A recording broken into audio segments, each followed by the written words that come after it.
పుట్టుకతో వచ్చిన పాల దంతాలు ఊడిపోతే కొత్తవి వస్తాయి. శాశ్వతమైన ఈ దంతాలు ఊడిపోతే ఇక మిగిలేది ఖాళీ గవ్వే.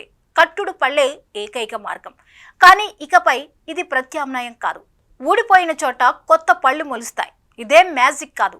జపాన్ శాస్త్రవేత్తల మైండ్ బ్లోయింగ్ మెడిసిన్ సంచలనం. అందరి ముందు పెద్దగా నవ్వలేమని బాధపడే వారికి తిరిగి వెలుగులు నింపే శాస్త్ర అద్భుతం. ఒక్కసారి ఊహించుకోండి, విరిగిపోయిన దంతం స్థానంలో మళ్ళీ కొత్తది మొలిస్తే ఎలా ఉంటుంది? ఇంకోసారి ఊడిపోయినా మళ్ళీ కొత్తది వస్తే చెబుతుంటే నమ్మలేకపోతున్నారు కదూ. కానీ ఇది నిజం.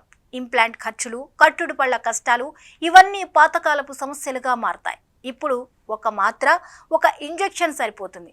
దంతాలు మళ్ళీ పెరుగుతాయి. జపాన్కు చెందిన టోరెజ్ను బయోఫార్మా క్యోటో యూనివర్సిటీ శాస్త్రవేత్తలతో కలిసి ఈ సంచలన మెడిసిన్ను తయారు చేస్తున్నారు. కొన్నేళ్లుగా ఎలుకల మీద చేసిన ప్రయోగం విజయవంతమైంది. ఇప్పుడు మనుషులకు అత్యంత దగ్గరైన ఫెర్రెట్స్ జంతువులపై క్లినికల్ ట్రయల్స్ కూడా సక్సెస్ఫుల్గానే జరుగుతున్నాయి. సైడ్ ఎఫెక్ట్స్ ఏమైనా వస్తాయేమోనని గత 2-3 ఏళ్లుగా అధ్యయనం చేస్తున్నారు. ఇది పూర్తి స్థాయిలో విజయవంతమైతే మూడోసారి దంతాలు పెరగడం ఇక కల కాదు, నిజమవుతుంది.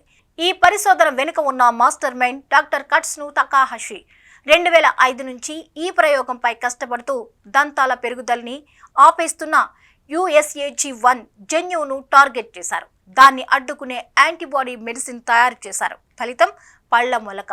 ఇది సైన్స్ మిరాకిల్ గా మారింది. ఎలాంటి సైడ్ ఎఫెక్ట్స్ లేకుండా విజయవంతం అవుతుందా అనే దానిపై క్లినికల్ ట్రయల్స్ చేపట్టారు.